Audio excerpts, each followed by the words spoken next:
बार एक जंगल में, बड़ा सा जंगल था, बहुत प्यारा सा, बहुत सुंदर जंगल था। उसमें एक शेर रहता था और एक चूहा। एक बार जंगल में शेर हमारा आराम से सो रहा था, ऐसे खराटे लेते हुए आराम से सो रहा था।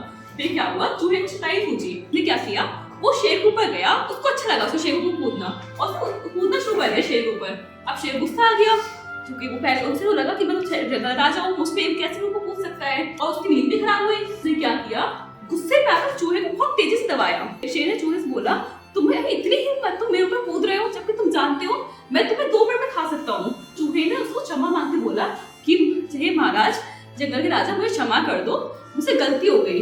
अगर आपको कभी भी मेरी मदद की जरूरत होगी, मैं आपकी मदद करूंगा। तो शेर ने हंसते हुए कहा, हा हा हा हा, ऐसा हंसता हुआ बोला कि आप मेरी क्या सहायता कर दोगे, तुम तो इतने छोटे से हो, तुम खुद को बचा लो। तो चूहे ने कहा, महाराज मेरा कद जरूर छोटा है, पर कभी आपको मेरी मदद की आवश्यकता हुई तो मैं अवश्य आपकी सहायता करूंगा। तो शेर को लगा कि हाँ, हो सकता है कि मेरी कभी सहायता कर दे, और उसको गुस्सा थोड़ा शांत हो गया और चूहे को उसे छोड़ दिया। अब क्या हुआ, कुछ समय बाद शेर जंगल में घूम रहा था और वो शिकारी की जाल में फंस गया। उसको जाल था, अब वो उससे जाल से बाहर नहीं निकल पा रहा था। तो फिर उसने अपने चिल्लाना शुरू किया कि बचाओ बचाओ, वो सहायता मांग रहा था। अब वो क्या हुआ, चूहा वहां से गुजर रहा था, उसने शेर की चिल्लाने की आवाज सुनी, तो चूहा वहां दौड़ता हो गया।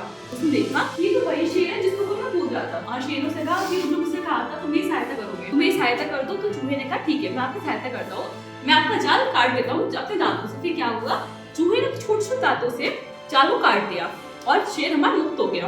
आपको इस कहानी से क्या शिक्षा मिलती है कि किसी भी जीव को या किसी भी आपस में सहपाठी को भी अब दुर्बल समझकर या किसी भी व्यक्ति को दुर्बल समझकर उसको परेशान नहीं करना चाहिए, या किसी को भी अपने आप से कम नहीं समझना चाहिए। कि कभी ना कभी किसी तरह से उसकी हमें मदद पड़ती है और हर व्यक्ति हमारी मदद करता है।